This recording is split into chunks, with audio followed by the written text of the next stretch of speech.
The sitting is resumed. Prior to the suspension, we were in standing finance committee. We returned to standing finance committee.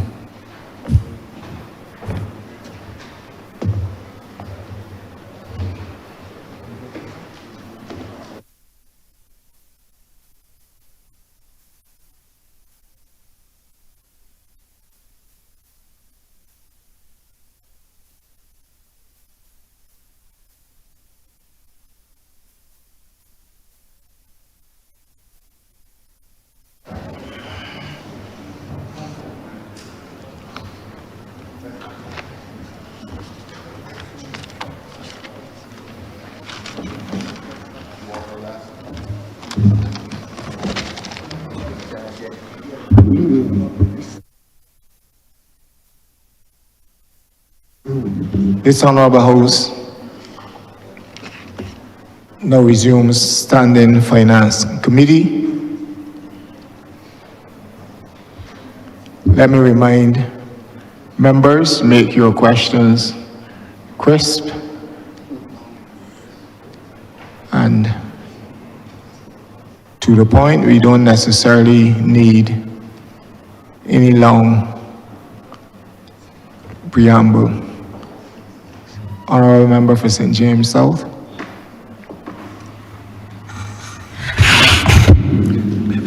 Thank you very much, Chair.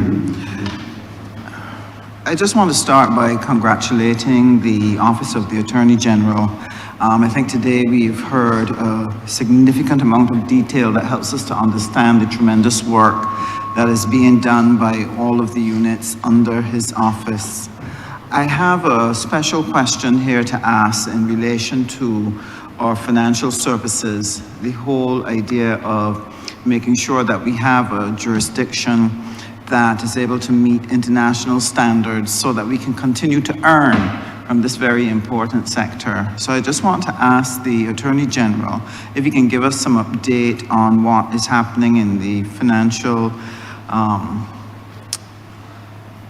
unit and share with us any updates on what they're able to achieve in terms of keeping the jurisdiction compliant with our overseas obligations. Thank you ever so much, Honourable Member. This ministry is the Office of the Attorney General and the Ministry of Legal Affairs, and people don't ordinarily see a connection between our financial and investment side and the Attorney General's office. So I really appreciate having the opportunity to weigh in, if only briefly, on some of what happens in that sector. The two departments that fall under me, under this ministry, that touch on concern our business climate would be the compliance unit and also the FIU, the Financial Intelligence Unit. You would know, Honourable Member, that for some time Barbados has been on the Financial Action Task Force grey list, and consequent upon being on the Financial Action Task Force grey list, we have been on the European Union blacklist. This list relates to how Barbados deals with the issue of money laundering. Money laundering, let's put it this way, we tend only to see criminal activity in its immediate sense. So, for example, somebody is trafficking in drugs, but we do not mentally follow the next step, and that is what happens to the money that they make from these illegal enterprises. Money laundering is the method which, or is the term used to describe the method where people who garner assets, whether it's money or property or whatever it is, by virtue or as a result of an illegal enterprise, wash that money, convert it into something that is untainted. The details of it become very complex because there are many different ways of doing it. So, for example, when an individual breaks into your home and steals your jewelry, you can't go to the supermarket and buy food with jewelry. That stolen jewelry is then converted into cash through some other means. And then that cash, still part of the illegal proceeds, may then be run through another business or a business so that at the end of it, the ability to connect the cash in hand or the assets in hand with the original crime is now so opaque that it's difficult to connect the two. For several years, we were on the Financial Action Task Force grey list. We had to satisfy the Financial Action Task Force, which is the global standard setting body for dealing with money laundering and anti-terrorism and the financing of terrorism. We had to satisfy them that we had tackled the issue through a number of what are called IOs, intermediate outcomes. We had to demonstrate that we were compliant in many areas. In some areas, we could do with being largely compliant. It was a long slog, a tough fight, but early last year, we were able to host a final review in Barbados. They sent in a team of assessors, and as a result of that team of assessors looking at all that Barbados had done over the time, they recommended that we be removed from the FATF grey list. As I said, being on the FATF blacklist is supposed to be coterminous with being on the EU blacklist is supposed to be coterminous with being on the FATF grey list. But unfortunately, when Barbados' name went forward with the list of all the other countries that were supposed to come off the EU blacklist, the European Parliament did not find favor with two of the countries. I won't name them here, but it did not find favor with two of the countries whose names were included on that list. None of them were Caribbean countries. Barbados, they were very happy with Barbados. We've done an awful lot of work. In fact, we have it in writing that we would come off the blacklist. But because it is a single list and it is either all up or all down, regrettably, Barbados found itself in a situation where, because of two countries, and I'll say what they are, Gibraltar and the United Arab Emirates, because those two countries were considered by the EU not to be fully compliant. Barbados was rejected, not because of anything we did. The EU said quite clearly, we're happy with all that you've done, but it was a single list. There was no bifurcation on the list. So either all passed or all failed. And as a result of that, Barbados remains on the blacklist for the EU. Now, the businesses in Barbados have had to grapple with this issue. One of the challenges of being on the list is that you're seen as a jurisdiction that comes up short when it comes to money laundering and terrorism financing. And therefore, doing business with Barbados put entities at risk. So, for example, a bank that had to deal with funds coming from Barbados had to satisfy itself that all of the prudential things that had to be done were done. But there's a cost to this. And because we were on a blacklist, it was easier for those institutions to say, we're not touching money from Barbados. Don't ask us to dig deeper. We ain't care.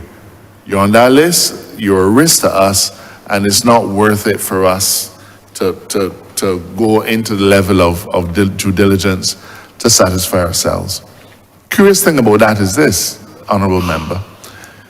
If you say that it is not worth it to do the transaction with Barbados, then what you're really saying is that the transaction itself is not big enough to make it worth it. And if the transaction is not big enough to make it worth it, then the transaction itself cannot be a transaction of such a size that would put your financial markets at risk. But that's the environment that we found ourselves in. I'm able to report to the chamber at this time that there are a number of meetings taking place over the course of the next few weeks, at which time the EU Parliament will make a determination as to how they proceed. But as I said, there's no doubt that Barbados has met the grade. They're satisfied with that, but they have to determine if they're going to bifurcate the list, if they're going to move up the others, or exactly what they're going to do. There are countries now that have been taken off the FATF grey list, Jamaica, that finds itself a year after us in exactly the same boat. So there's a very serious disconnect, and it's going to have to be dealt with. We are going to face exactly the same issue again in another 2 years. This is not a case where you're off and you're off for good. A fifth round will start in 2027. So in 2027, we once more have to subject ourselves to the question, are we meeting all of the requirements? Are we meeting all of the prudential norms that are set for us? Are we compliant? They're going to do a review of all of our systems, a review of all of our regulators. They're going to do everything that they did before to determine if we're compliant. Now, the thing is, we found ourselves subject to the regime because we had reached the threshold. It's called broad money. The amount of money in the Barbadian economy exceeded $5 billion. And that, as long as you exceeded $5 billion, you fell into that review process. Obviously, that was an arbitrary number, and it caused countries like ourselves tremendous hardship. The FATF has changed the criteria. So they've now said that the value of broad money that must be circulating in your economy is now 10 billion US dollars. If I said 5 million, I apologize, I meant 5 billion US. But they've now changed it, they've now raised it to say 5 billion US dollars. If you meet these criteria, including your broad money being to a value of 5 billion US dollars or more, you have to go into the review process. Now, I'm told by the economists that we are not likely to pass that threshold, but there's another problem, because there's an or if you're a highly indebted country. And under the World Bank assessment, Barbados is a highly indebted country. So that we escape through one mechanism, but we are likely to get caught in a second one. So it is quite possible that we may find ourselves up for review, but I can say that this year's estimates makes adequate provision, in my view, for a number of things, a number of projects, including training and so on, some of which we've already started to make sure that we are able to satisfy the assessors in 2027, that Barbados continues to be a jurisdiction that meets all of the requirements, and hopefully we will remain off of the FATF grey list, and by then hopefully we'll be off of the EU blacklist. I know that this may seem a little bit of a challenge, but for members to understand its importance. But let me end by saying this. 2 years ago, or 3 years ago, a Barbadian company bought a company in Poland. Now, that in itself is a remarkable achievement, because for many years we've been saying Barbadian companies have the capacity to become global players. So this Barbadian company, owned by Barbadians, bought a company in Poland. Poland is in the EU. Because Barbados was on the EU blacklist, the EU bank said, we are not doing any business with Winner. We are not doing any business with Barbados. Do not even try to send any money up here. Now, the thing about owning a company is that you got to be able to pay for it, and then as a shareholder, you have obligations. But the commercial banks determined that they were not going to do any business with this Barbadian entity because we were on the EU blacklist.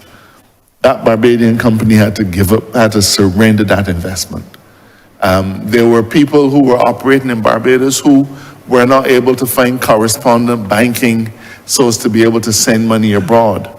So all of these are the kinds of things that are impacted by the work that we do. We are the gatekeeper. And even though it's almost counterintuitive that it should be in the Office of the Attorney General, it is there simply because it all has to do with how we deal with money laundering. But I thank you for the question. Thank you very much, because I believe Barbadians need to understand that every day as a government, we have to fight not only the problems within, but the problems without.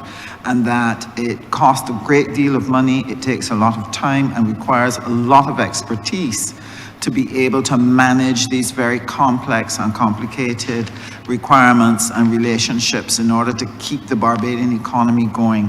So let me just thank you and your team, as well as the others in other ministries that have worked to try to get us to a place where we can seek to be as compliant as we can be. The good people of St. James South are always paying careful attention to what we do as a government. And there was a question put, I believe it was touched on slightly earlier by the Honourable Member for the City. This question, however, is open to whoever needs to answer. They express a concern about children who've lost parents to violent circumstances where a parent may have been killed and the trauma that that child experiences. In addition, there's also the trauma for the child whose parent has committed a crime and has gone to prison, and coping with the stigma, coping with the mixed messages that they may be getting in their families presents a genuine problem for them. And the question is, what is it we are doing to be able to support children of persons who have either experienced violence or have been killed, or their parent has committed a crime? And what are some of the things that you think we also need to do as other members of the society to help support the work that you're doing in that area? I'm going to allow the member for the city, the Minister of State, to respond, but let me just take you back to a few questions ago when we talked about victim support, and I'd like to reiterate the comments that we made in relation to victim support. As I said, this is new ground that we're covering, because we've traditionally not looked at victims. As far as we were concerned, as far as the public is concerned, so-and-so stabbed you to get locked up, you got your justice. Had nothing to do with whether that stab was so debilitating that you could never work again, that your children can't eat or get medication or anything of the sort or go to school because you no longer can work. So victim support is a new element that is before us, and we intend to grapple with it in a very serious way, budgetary restraints notwithstanding. But then there are other methodologies, and I invite the Minister of State to discuss those with you. Thank you very much, AG, and Honourable Member, for the question. As the Attorney General spoke before, not only are we doing victimization survey, which looks at general victimization, ongoing right now on the ground by criminologists in the office, Kim Ramsey, you're looking at actually reaching out and making sure that we have the names, the numbers, and contact with all the victims of homicide and serious crimes. We've acknowledged in the office that hurt people, and we need to heal these hurt people. The specific initiatives that will be deployed, as mentioned before, will be through the Ministry of People Empowerment to provide that more tangible support, but under our victims program and under our therapy pillar, we're looking at making sure that we address the spiritual, emotional, and psychological needs of these individuals through counseling and through various types of modern age therapy deployment, like art therapy, music therapy, drama therapy, and so on.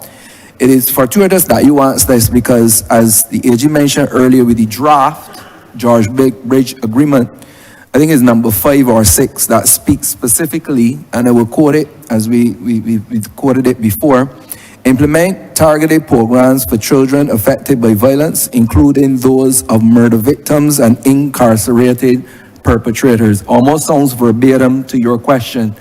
And it is these types of documents that will direct the type of programs that we will deploy.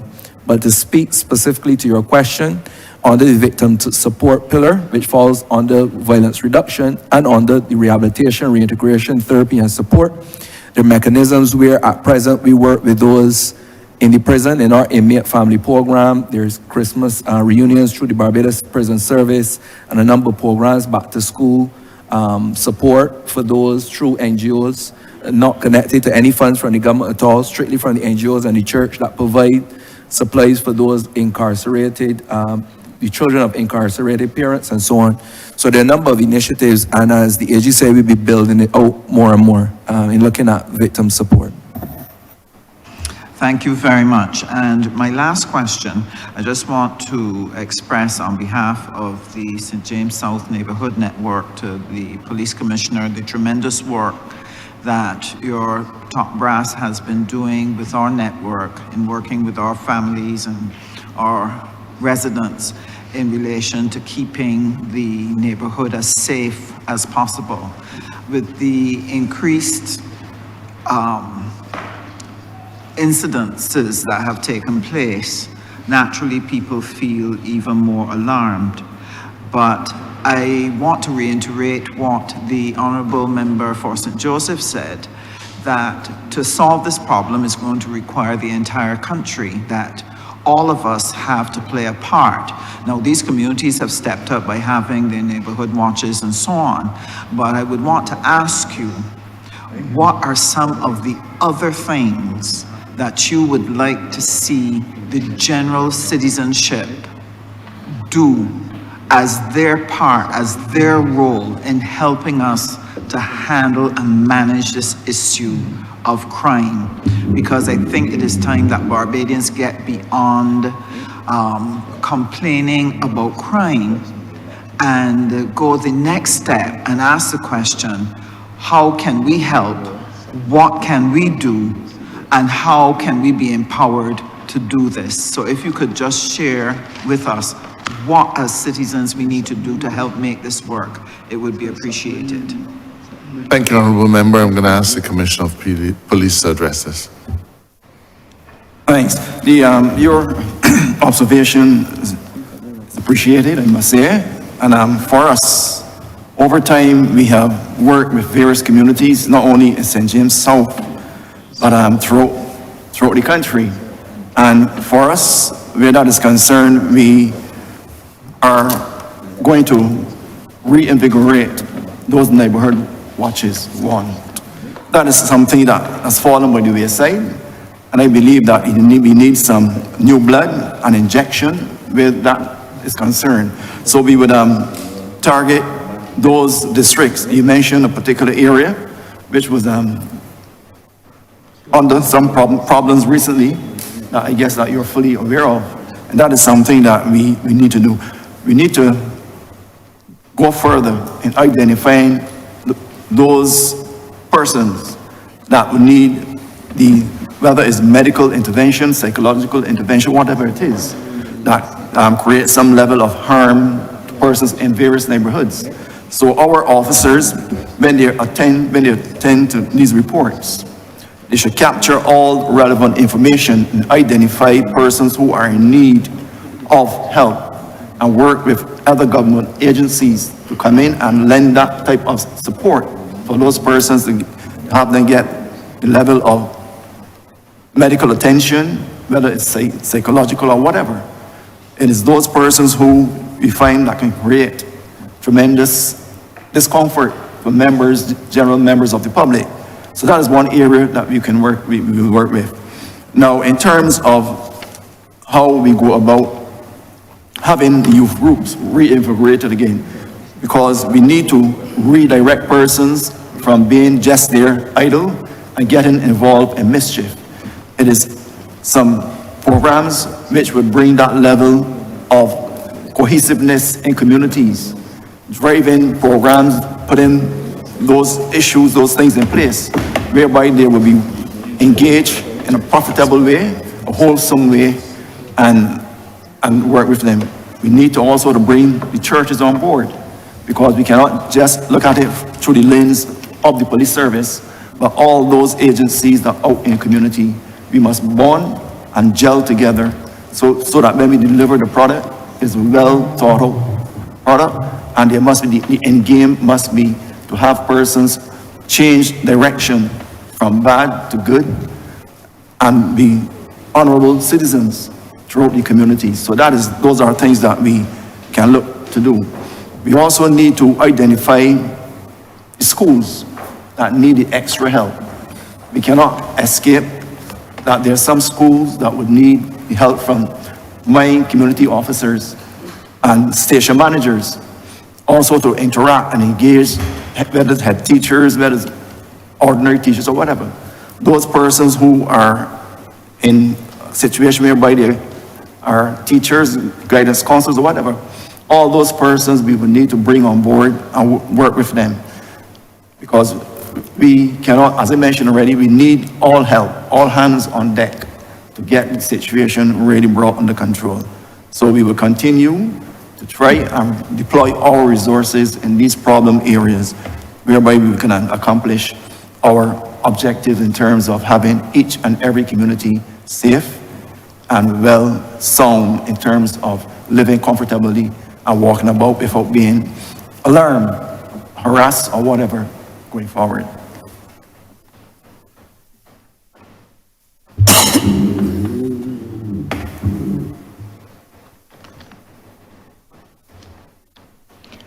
Thank you, Honourable Member. Just for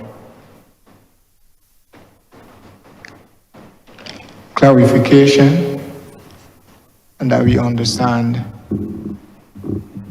your second question, once you've asked your first question, the next question you ask must be supplementary to the first question. In other words, it should relate to the first question that you asked, not a new question, and that is what I want honourable members to follow.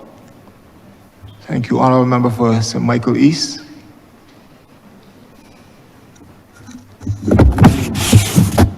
Thank you, Mr. Chairman. I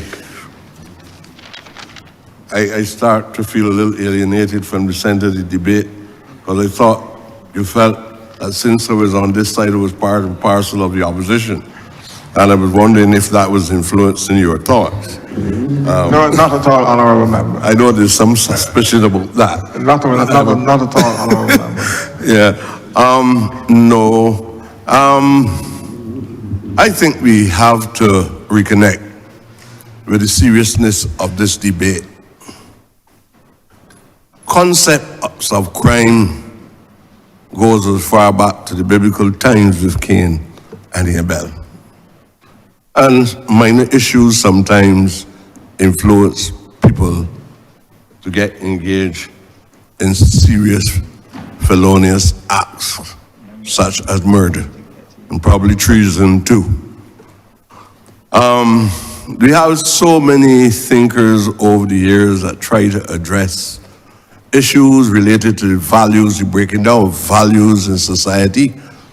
Thomas Hobbes said, the life of man is nasty, solitary, and brutish and short.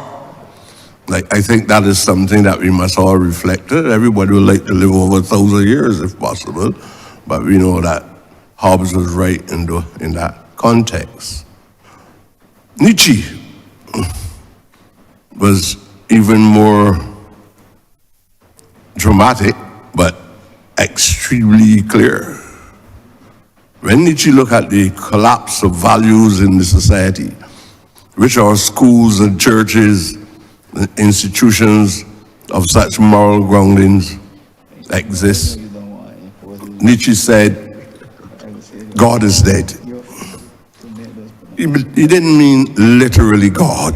Some people with simple minds would believe that he said literally God. He was saying that the attributes of decency and stability rest in the values of man. And God was at the center of giving the directions to those stabilities. We watch them collapse every day, one by one. The schools cannot hold anchor. The churches can't. The police force can't. I think that we all, as parliamentarians at the highest levels, we can't either. But collectively, if we recognize the principle of being our brother's keeper, we would be more deeply involved in the importance of this debate. I know we've had questions being asked by persons from different items and aspects of what constitutes the role of the Attorney General's office. But I think there are certain things that we are seeing occurring over and over again. Things like recidivism. Have we really made any serious study of what is responsible for a broad section of those who are incarcerated? After all the mechanisms we put within the prison system, all the melody and the things that we are saying, are we seeing a reduction in recidivism? Well, that's a serious question for me. That's your first question, Honourable Member? Well, yes. But I was hoping to give you a collective that constitutes three questions. But if you want me to stop there. I'll come back with the second question shortly. Yes, and come back later. Thank you. Thank you very much, Honourable Member. In relation to rehabilitation, we look at rehabilitation in the broad context. Rehabilitation programs are conducted by the Barbados Prison Service through the Ministry of Home Affairs, but you can say it's supplemented by the Ministry of Youth, Sports and Community Empowerment. They have a number of programs in the prison today, and it's also supported by the National Crime Prevention Program. There has been studies on recidivism that were released, I think, as late as November 2024, which showed a slight reduction in recidivism. I don't know if a causation study was done to say that there's a link between the programs, but I can tell you that there's a slight decline. For more intense information on that, I will have to call on the Director of Criminal Justice and Research to speak more to that research that her office conducted, but I would need if the AG so permits.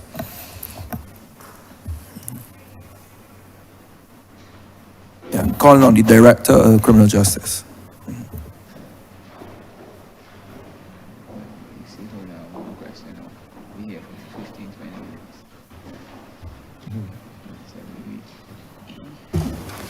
Good afternoon to the chair. Good afternoon, everyone. My name is Cheryl Willoughby. I'm the director at the Criminal Justice Research and Planning Unit. Regarding the study on recidivism, we did a study about 5 years ago that measured the rate of recidivism in Barbados, and it showed that we were having a problem whereby over 68% of persons who were released from prison over a 6-month period were reoffending. We recently did another one to determine whether or not some inroads were made regarding the efficacy of the rehabilitation programs at the prison. And as Minister Lane rightly said, we saw a slight reduction in the rate of recidivism at the prison. When we did a study 5 years ago, I requested from my staff that they also look at what were the barriers to reintegration. What were those things that were preventing inmates or ex-offenders from successfully reintegrating? And when we did that study, we found that persons who had substance abuse problems, mental health issues, as well as barriers to employment opportunities upon release. We spoke to a number of employers who were very, very keen on responding to our questions, and some of the answers that were given was that they were not comfortable employing persons who had convictions, who had criminal records. Also, what we found was that those persons who were released from prison, who were having serious mental health issues, there were no follow-up to some of the problems, the social problems that they were having. Also, these persons were going back into communities from which they came from, and there were no systems in place at the community level to address the socioeconomic problems that existed that would have perpetrated them offending in the first place. So what we have determined is that we need to also follow up as far as through care system, making sure that when persons are incarcerated and we recognize at the level of the prison that they have mental health issues and other social problems, that there's follow-up care afterwards. I know after a person is released, they have constitutionally done their time in prison, but there must be a system in place where persons can receive help, especially if we are to put a dent in the problem of crime and reoffending. What I must say is that we have, when we talk about recidivism, we also have to look at some of the offenses that persons are reoffending or recommitting after they've been released. And we found that persons who have been convicted in the first place for drug problems, they're the ones who are the primary list of those persons who are reoffending, as well as persons who were convicted in the first place for property offenses or acquisitive crimes. So these are areas that need immediate intervention. What I will say is that within the Office of the Attorney General, in my department, we also have the mandate of planning, and we have embarked on a system where we meet with all of our partners to look at our findings, and these partners span the entire social services of Barbados, including our criminal justice partners, and we seek wherever possible to look at possible solutions to the problem.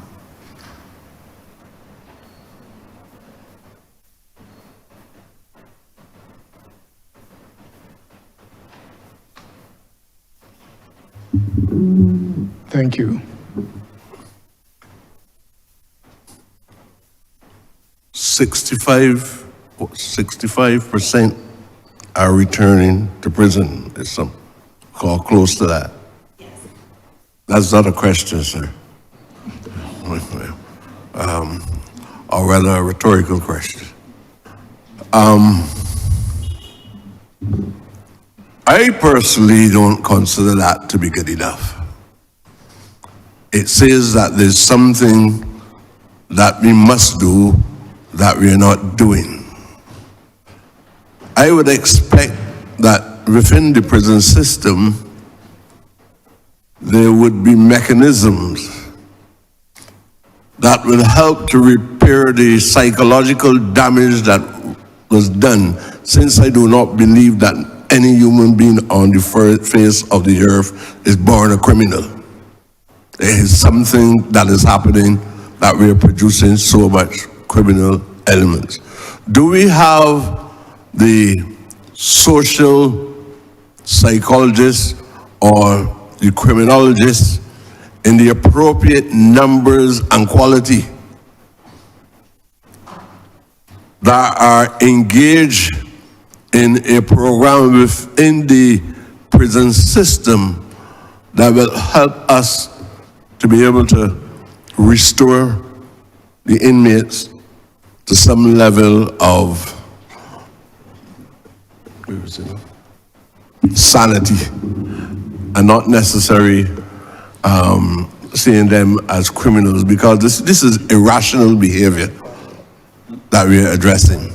I don't like the idea of starting off with anybody is a criminal. It doesn't sound right to me. It's something the master has made a mistake. So I would like to know if you have the required mechanisms and the professional staff to address these issues, and if you could give me a quantitative assessment of the numbers and also a qualitative assessment of those people who are responsible for executing their responsibilities within the prison. Mr. Chairman, I'm happy to engage in the dialogue, but in as much as the nub of the honourable member's presentation is to do with recidivism, and while I fully agree that the criminal justice system is an integrated system, so we can't chop off pieces and so on. Matters relating to what happens to an individual post-conviction do not fall within the portfolio of the Office of the Attorney General. Matters of reform of a person who is incarcerated used to be, but since the bifurcation of this ministry and that of the Ministry of Foreign Affairs, those questions may more properly be directed to a different minister. But I am happy to have the discussion, because some of the work that is being done in the National Peace Program is directed towards individual and to try to prevent recidivism. But in terms of what happens to them while they're in prison, that is really a different minister's portfolio. So I don't want to be unfair to the director of the Criminal Justice Research Project. But I'm happy that we can continue the discussion, but only insofar as it is addressing the issues that fall under our remit. Honourable, you do mean that you mean the Ministry of Home Affairs, not Foreign Affairs? Home Affairs. Mr. Abrams is Right, Minister of the Home- minister responsible Home for Affairs. Home Affairs.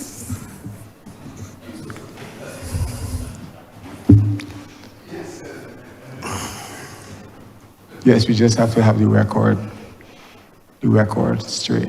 Thank you. So that's the Ministry of Home Affairs, and not, that you were referring to, and not Foreign Affairs.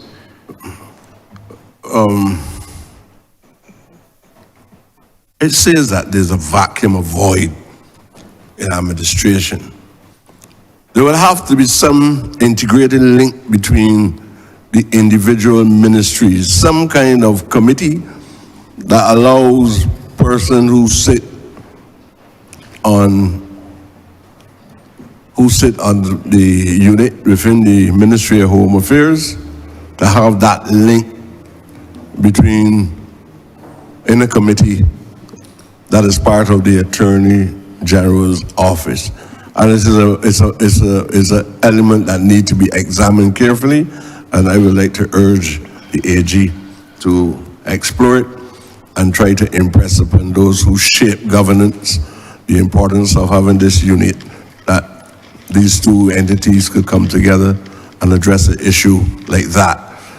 Or not, we can almost break down every ministerial department into 6 and 7 different ministries and escape our responsibility in addressing this issue of crime and incarceration. Now, I'm going to go to post-incarceration. If you don't mind, let me just say, I agree with you. And it is for that reason that we have established since 2023 a Criminal Justice Reform Committee, which is chaired by the Chief Justice. the purpose of the Criminal Justice Reform Committee is to look at, as I said, they're integrated. So that committee looks at every single element that touches and concerns an individual as long as they're in the criminal justice system. And the members of that committee include the Minister of Home Affairs and also the Superintendent of Prisons. It involves the Probation Department. So we have a body that is established to ensure that instead of dealing with these discrete areas as unconnected concerns, that we look at them holistically. So that body does exist, so that the superintendent, well, the Bar Association is a member of that body. So there is a connection, because we recognize that when people go through the system and come back out, we run the risk that they fall back into the system again. So I don't mean to suggest that it is not an important part of the dialogue that has to take place, only that the specifics that you were requiring of us were not really within our bosom. But the Criminal Justice Research Project does a lot of work in the prisons.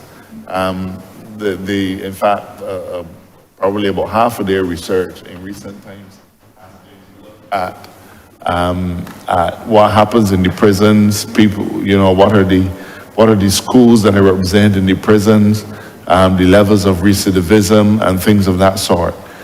So the research element is still with us, but the actual prison reform, probation and those kinds of matters are unfortunate. Well, they happen to be under another place. The question is important, and we've already begun to do what you just suggested. Yeah. I'm just sorry that there's only 3 questions, but Mr. Chair. You can come again. In the post-incarnation dialogue, I think that we also have a duty to look at reintegration. Especially, we all know that when the ex-con, which is a nice term if you want to make it sound colorful, but it's not the best. When the ex-con, he is not escaping, he has served his time in prison. I think we have a responsibility to create a civilized environment. Although I don't like talking about hot spots, some people seem to believe that sounds nice, and police outposts in the middle of the district, not understanding when these terms are used, you stigmatize the community. And if I want to write an application anywhere, I have to write that I live in Chancery Lane, or even Westers or Westmoreland, that I would not be able to put on the word Ivy or Licorice Village or anything like that, because we are already facing the Pine and Carrington Village and the places, they are places, and we already got to face the reality that some of these areas are seen as gaps and housing areas and sort of house spots. These are hot spots.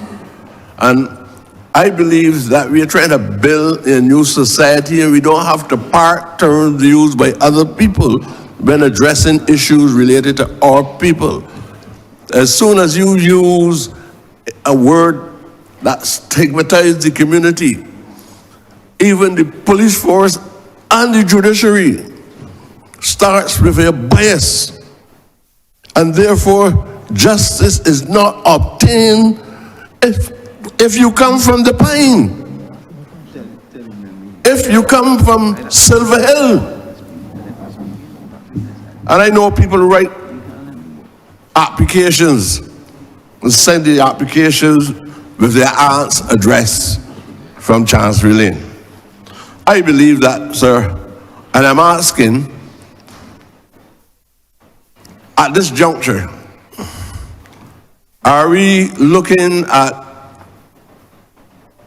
some kind of units that during the transitory period from prison back into the mainstream of society, that a man who is released from prison this evening, and even his mother and father is running from him, can't we set up a system where the person is allowed to stay, not without having the freedom of going when he wants to go, but being able to stay until he reintegrates himself back into the mainstream of the community and his family?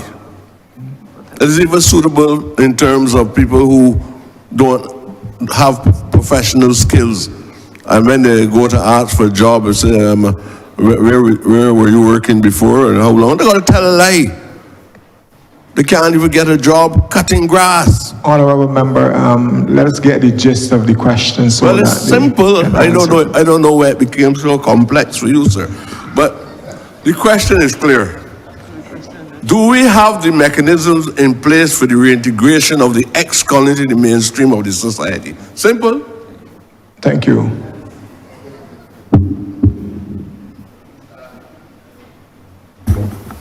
Mr. Chairman, the simple answer to this question is no.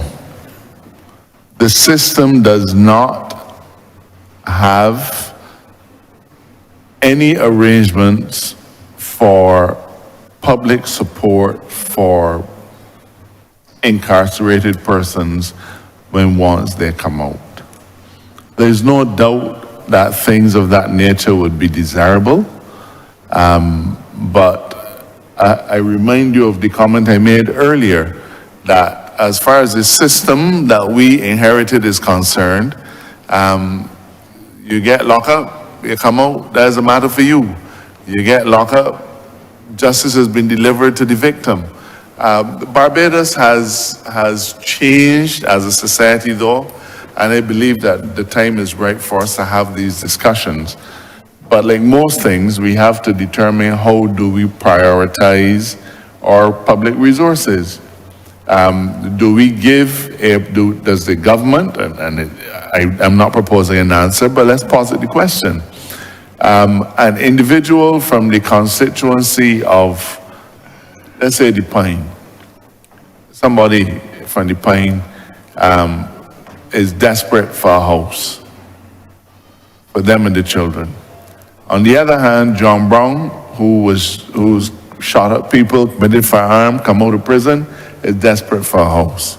How do we prioritize? Which one will get the one house the NHC has available? It is a discussion that we need to have. There are a number of NGOs that have been involved in trying to improve the lot of individuals when they come out of prison. The National Peace Program even funded a program that was intended to do that, but unfortunately that program had to be truncated because it didn't do what it had said it was going to do. So we had to cut that short. But that program in the project proposal said that they were going to focus on individuals who have come out of prison and who are looking to be reintegrated into society. There's room for NGO work, there's room for government work, but I remind the honourable member that government is about balancing competing interests, and those competing interests have to be balanced with a minimum of friction and with a minimum of waste, and there has to be community buy-in in as many respects as possible, because housing is scarce. Jobs are a priority. I have no difficulty, we talked about it this morning. Individuals who've come out of prison, they should find work too. But are we going to provide housing for them? That's a discussion of another kind.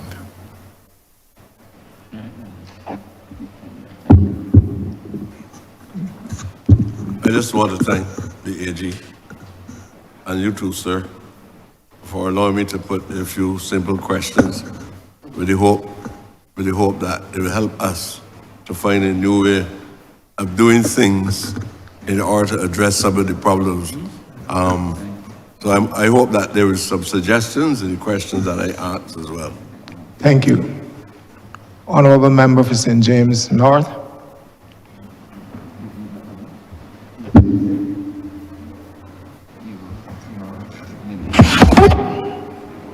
I thank you, Mr. Chairman, and wish to commend the Attorney General and his team from the various departments on their service to country.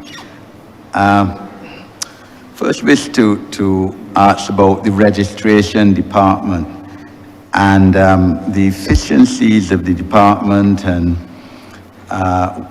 what processes are being used to try to improve its function and its timeliness and its customer service and ability to respond to the public's needs.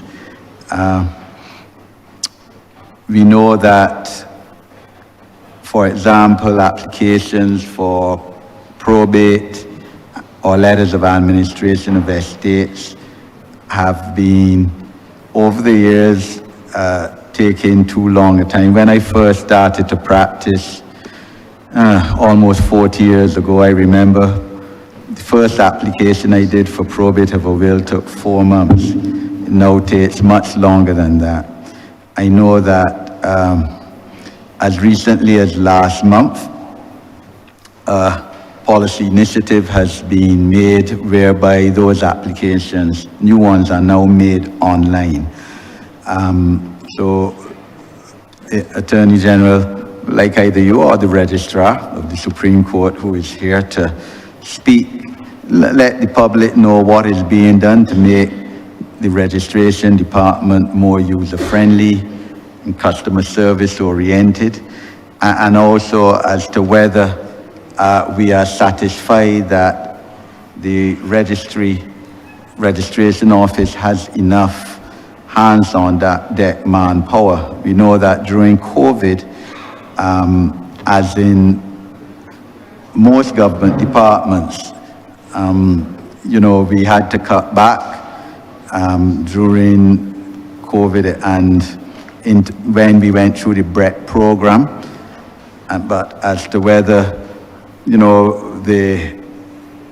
whatever studies we have done has shown that there are enough hands on deck, enough officers employed by the registration office to fulfill the growing demand by the public on its services.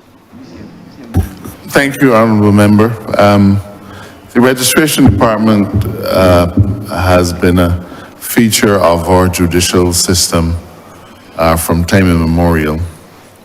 Over the years, we have tweaked the registry. I believe that in your own professional life, you would remember the days when the registration department was the land registry and the company's registry as well, and dealt with everything. But in our time, we've seen the registry separated into separate elements. Land registry has gone off, the company's registry, the intellectual property offices.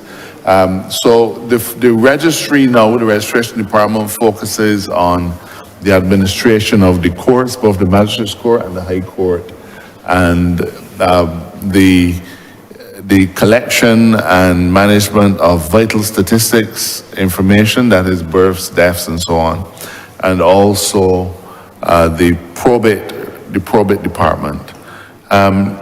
In relation to the functioning of the registry, in as much as it serves the Supreme Court, a lot of that process is now automated because, as you know, for quite some time now, we have been filing documents, litigation documents online. Just today, I was looking at some documents that were served on me as Attorney General, and they were all filed online.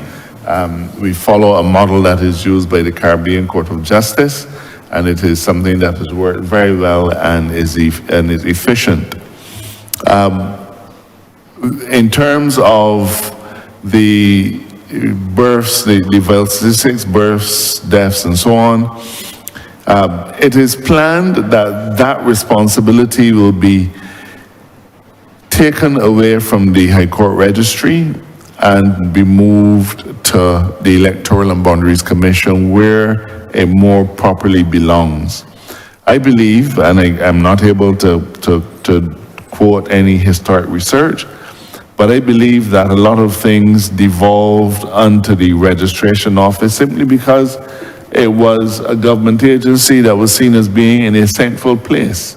And therefore, all births and deaths were sent to the registration department. But the fact is, the registration department as a body then does nothing with the statistics, the information.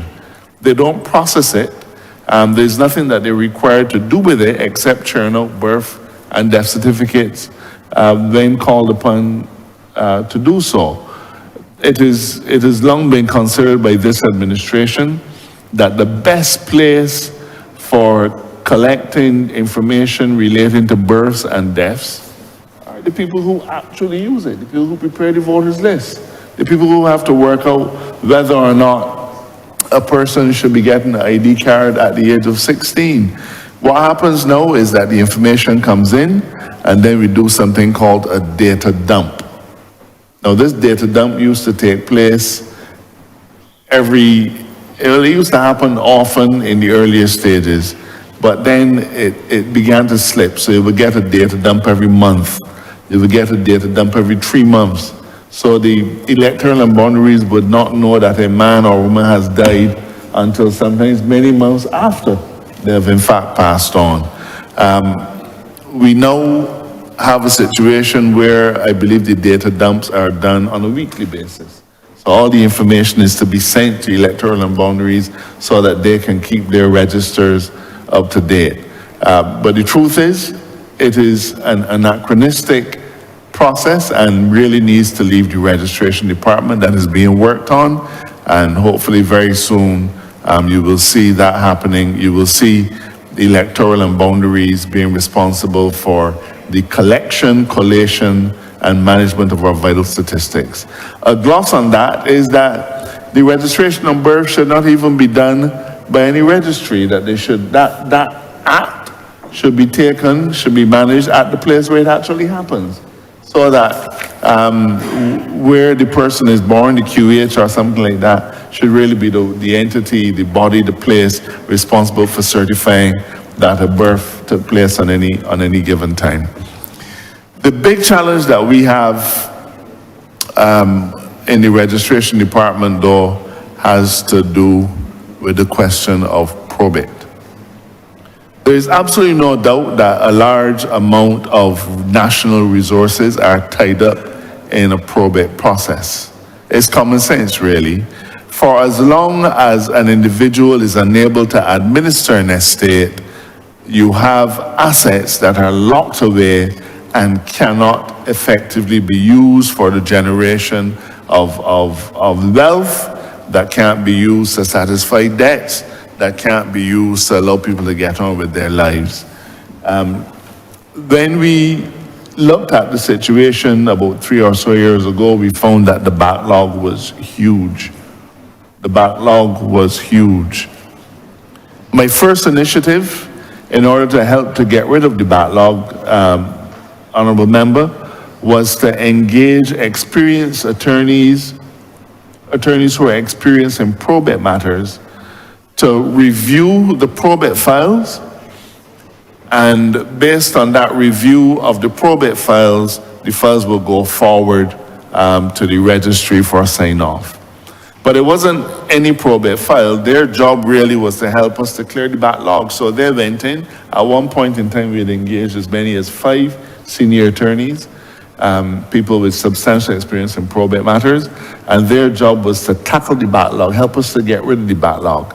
And therefore, by 2023, we found, when the project was successful, when we did the stats at the time, I was able to report to Cabinet, I believe even to this chamber, that we were behind by just 1 year, and that in almost all of the previous years, there was about 10% in each year of estates that had not been granted. And the reasons for that 10% being a residual quantum are myriad. Individuals have died. Sometimes lawyers have died. Individuals haven't paid fees, a whole set of things. So you had about 10% of probate matters that were just sitting there, and we are actually going to be communicating to all those applicants and lawyers and so on to see if we can try to see what we can dispatch. Currently, the corpus at the back of the backlog now is in the year 2023, and I've had discussions with the Chief Justice, and we're looking to get that sorted out as well. I can say to you though that by engaging additional staff, and we have engaged 1 or 2 additional staff members, we've begun to see some change. The process is now an online process. There are a number of systems that have now been employed so as to make sure that we can bring this specter of long waits for grants of letters of administration or letters testamentary, bring it from being a common feature to be only an occasional bother. We're looking to get rid of that very shortly. And I think that we've already begun to see those results. I had a very surprising WhatsApp message from an individual, came out of the blue. That person said to me that they filed an estate in January, and by last week, this time in February, they were able to get letters testamentary.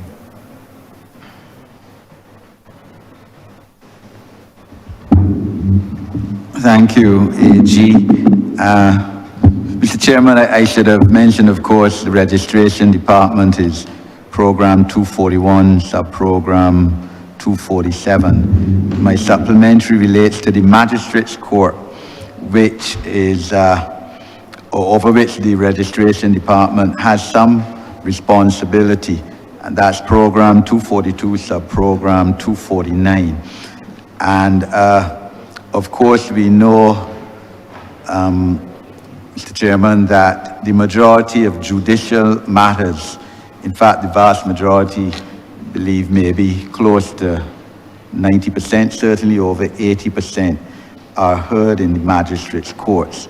And therefore, the question again arises as to the efficiency of the magistrates' courts in terms of administration of justice and implementation of the penalties, fines, which it imposes, and specifically as well, the maintenance, collection of child maintenance from, well, invariably fathers for support, financial support of their children.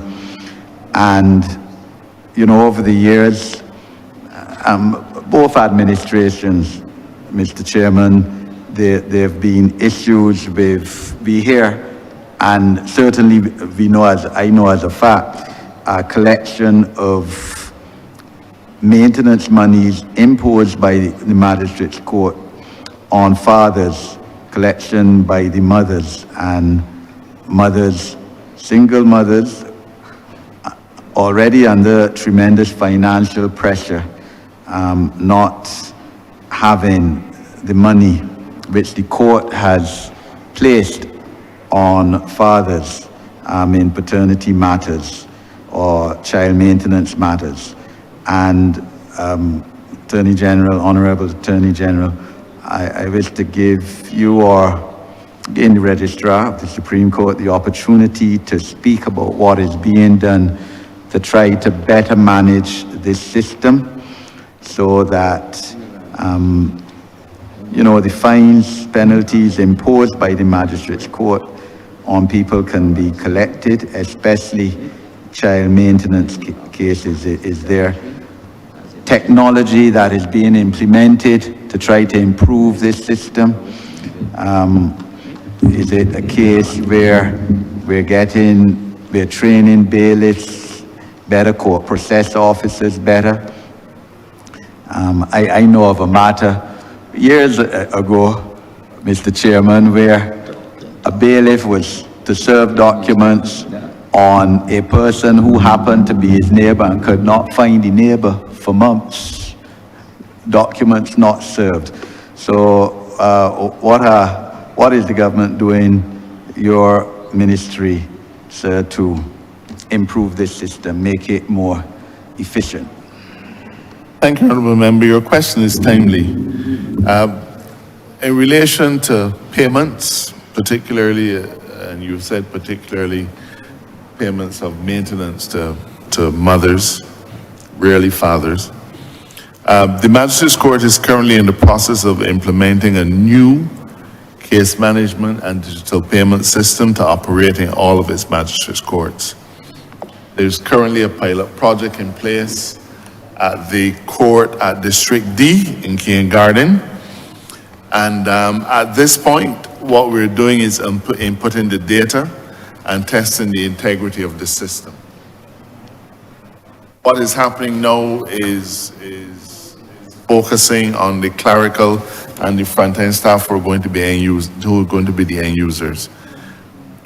What is key is that the method of disbursing the funding will not be what happens now, where a mother has to go to a court and collect cash, or where a father can only go and pay in cash and so on. We're going to be looking at a digital payment solution, and we've talked about this for a long time, but I'm very happy to say that we are at the point where we are in the pilot phase. We have 9 magistrates courts, Honourable Member, 9. And all of these magistrates courts, well, not all of them, as you would know, S complex will have a family court.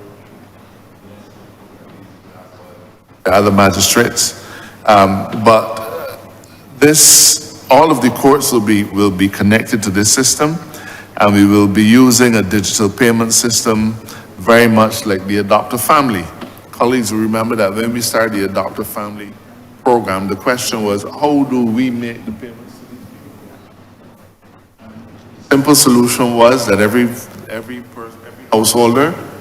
household would get a digital card. They would have a card, the money gets added to the card, and they're able to go and take off and spend it as they need to. So we're not reinventing the wheel in that regard. We will not be paying out cash. This will allow for better accounting. It will allow for more effective use of individuals' times.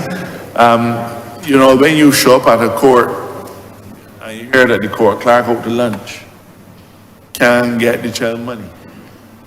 Court clerk comes in late, can't get the child money.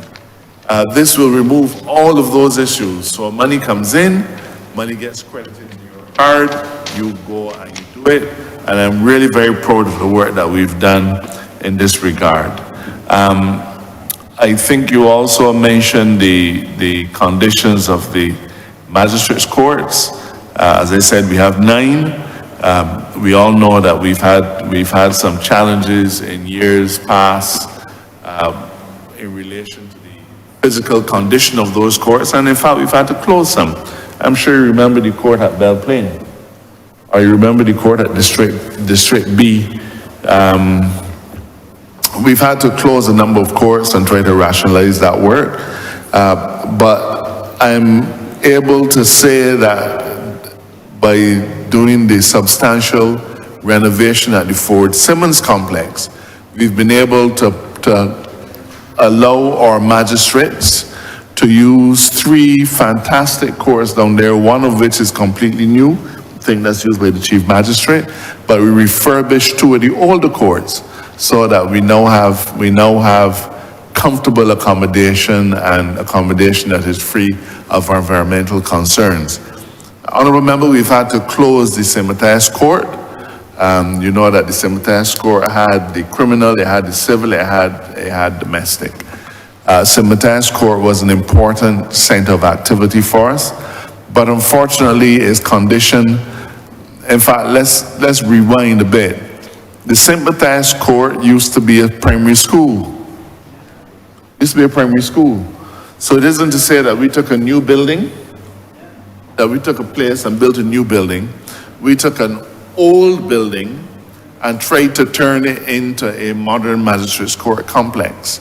That has always presented difficulties.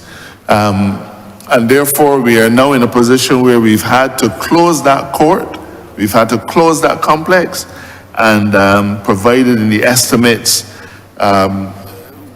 for this year will be some work to start a completely new project at Sympathize Courts.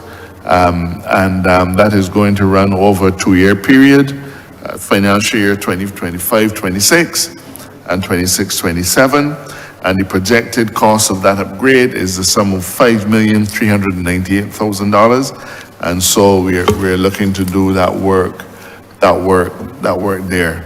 The magistrates courts are going to benefit from a significant computerization program, which is intended to start in the coming financial year as well. We're getting some support from donors from overseas, but I think most of the funding is going to be from us, and therefore we will see the magistracy and the magistrates court system benefiting from significant computerization in much the same way that the Supreme Court is computerized. Honourable member, there are going to be some decisions that we have to make, though, about the magistrates courts. The magistrates courts do not function all day, and that is a problem. That is a problem. It is a problem, in fact, when any of our courts do not function all day. Our police stations function all day, our schools function all day, all of the government departments will function all day. But unfortunately, we have some magistrates courts that start late and early. And that is not an efficient use of our facilities or our manpower. And I've had discussions with the Chief Justice and asked him to let us sit down and see how we can address those issues. I don't know if I've covered everything that you've raised, but if there's anything else, I'm happy to come back. Thank you, Attorney General. Mr. Chairman, just checking, I have one more question or two. I'm allowed. Haven't asked two. Is it a related question to your first question? No, it isn't. No, the standing orders say it must be related. There's Well- three supplementary questions. Okay, well, related to your first question. I'll relate it then, sir. I'll relate it. Honorable Attorney General, of course, tied in with all of this is the issue of police and law enforcement. And Honorable member, you can come back tomorrow. We have okay, gone past our time. okay, no problem, sir. Thank you. Thank you. Thank you, Mr. Chairman. I beg to move that you do now report progress to His Honor the Speaker and beg leave to sit again. The question is that I do now report progress to His Honor the Speaker and beg for leave to sit again. All honorable members in favor, say aye. Honorable members against, say no. Methinks the ayes have it.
The chairman has reported progress and requests leave to sit again. Honourable Leader, Government Business. Thank you, Mr. Speaker. I beg to move the suspension of Standing Order 67-3, which specifically the provision which speaks to us being able to not have more than 6 hours being allocated to the debate on a particular order. head. 67-3. 67-3. Huh? Wait.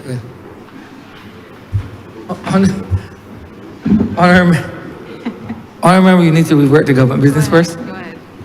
Continue.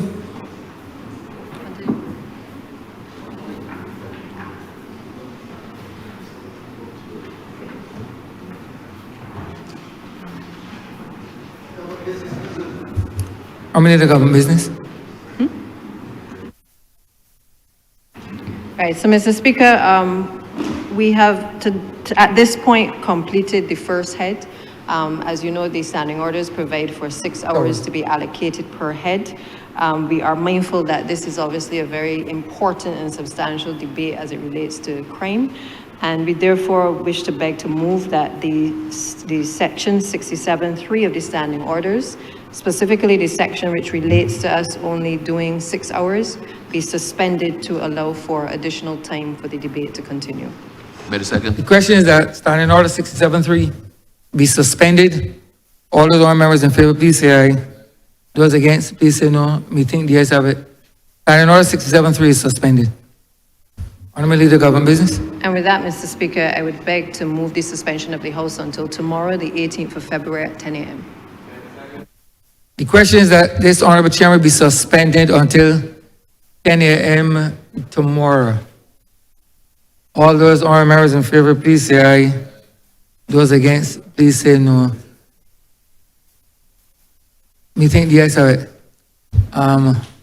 Could I kindly remind all